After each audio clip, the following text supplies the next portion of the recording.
کاوش مدیا. Iranians have been determined for cause of national honor and national security to push back with maximum resistance. And we've seen the results of that policy of maximum resistance, tanker attacks in the Gulf. We've seen the attacks on the Saudi oil facilities. We've seen the attacks on American bases in Iraq. We've seen a heightened set of tensions that continue literally until today.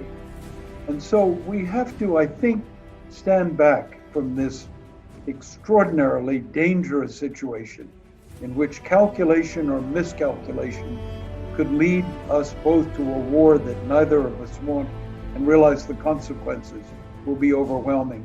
And I think we as Americans need to ask ourselves, has our pressure over these last 4 years, nearly 4 years, accomplished the objectives that we thought we were trying to achieve?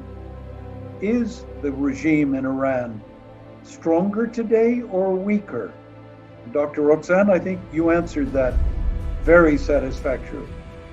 Has Iran pulled back from Iraq or Syria or its commitments in Lebanon? Is its footprint in the region lighter than it was 4 years ago? Certainly not. Third, does Iran's desire to maintain a robust military forward-reaching defense in the form of missiles, does Iran have fewer or more missile capability today? And Dr. Roxanne, you pointed to it. And that is that Iran does not trust the United States.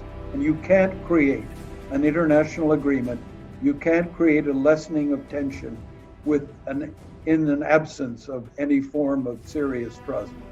But Iran is, Roxanne, you quite ably pointed out, has reduced its dependence on oil as the primary fuel of its national budget.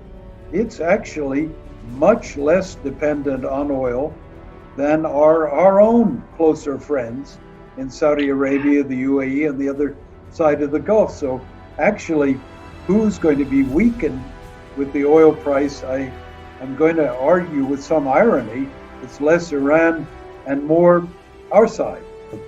I think it was a dreadful decision, to put it bluntly, that assassination is a perfectly dreadful instrument of national authorities. And I think we have did something that was profoundly unwise. We will be paying for that in the future and for a long time to come. And it was an unwise decision. Is it the end of the road? Nothing's the end of the road. Iran thinks in terms of a long history of the survival of a people, a nation, of a culture, of millennia.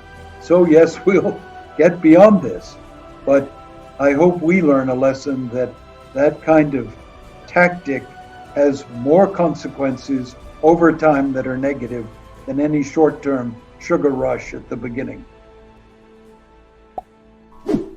آنچه در مورد ما میگویند